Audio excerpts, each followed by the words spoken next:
had always heard stories about the old man who lived deep in the forest. He had been there for as long as anyone could remember, older than the oldest tree, some people claimed. His cabin was hidden miles from the village, beyond the thickest parts of the woods, where the trees grew so close together that sunlight barely touched the ground. No one could say for sure why he never came to the village. He lived in silence, surrounded by the wilderness and shadows. The stories warned against visiting him. People disappear out there, the elders would say, shaking their heads gravely. He doesn't take kindly to visitors. Still, my curiosity was relentless. As a child, I was told about travelers who went seeking the old man for wisdom or help, only to vanish. Their names became whispers, half-remembered warnings for foolish ears. Yet the more I heard, the more I wondered. Could an old man really be responsible for so many disappearances? Or was there something else out there lurking in the woods? One night, my fascination became unbearable. I don't know what compelled me.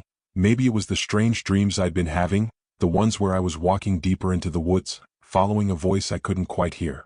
Maybe it was the fear gnawing at the back of my mind, the fear that if I didn't go now, I'd never go. Either way, I packed a small bag, grabbed a lantern, and set off toward the forest. The night was still and cold, the kind of cold that crawls into your bones and stays there. The moon was high, casting long shadows between the trees as I ventured down the old path that led to his cabin. The villagers had stopped using this trail long ago. It was overgrown and barely visible, a tangle of roots and brambles. But I pressed on. The deeper I went, the quieter it became. Even the animals seemed to avoid this part of the woods. No birds, no rustling leaves. Just silence. The air felt thick with something I couldn't explain, like a heavy blanket of dread that settled over me the further I walked. It was as though the forest itself was watching me, waiting. After hours of trudging through the blackness, my lantern flickering in the suffocating dark, I saw it. The cabin. It was smaller than I expected, tucked between the trees like it had grown there, a part of the forest itself. The windows were dark and no smoke rose from the chimney. Still, there was a feeling in the air, something that told me I was not alone. I approached cautiously, each step louder than the last on the brittle leaves beneath my feet. When I reached the door, I hesitated. It was old and warped, the wood splintered and rotting. My hand shook as I raised it to knock, but before I could, the door creaked open on its own. Inside, the darkness was absolute. "Come in," a voice rasped from within, low and barely more than a whisper. I froze. It was a voice that seemed to come from the depths of the earth, ancient and tired.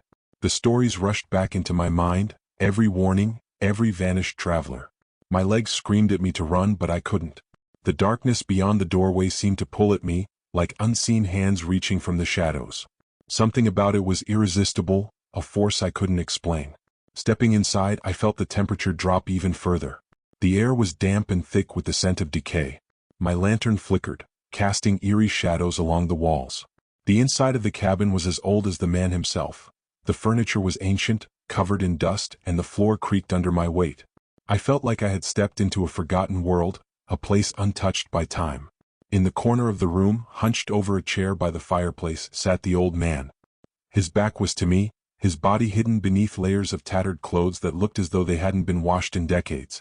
His hair, long and white, spilled over his shoulders like a ghostly waterfall.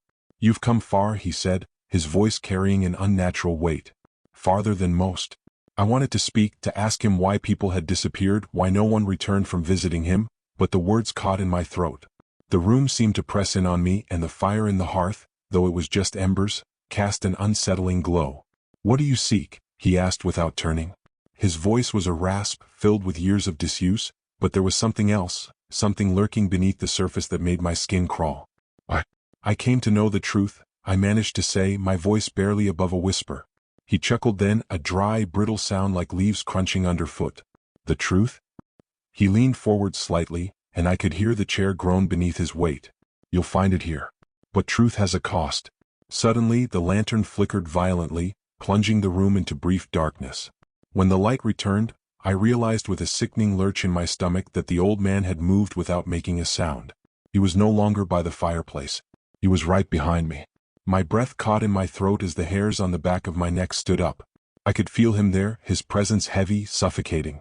And then he whispered, his voice so close to my ear I could feel the cold breath that accompanied it, "Do you still wish to know the truth?"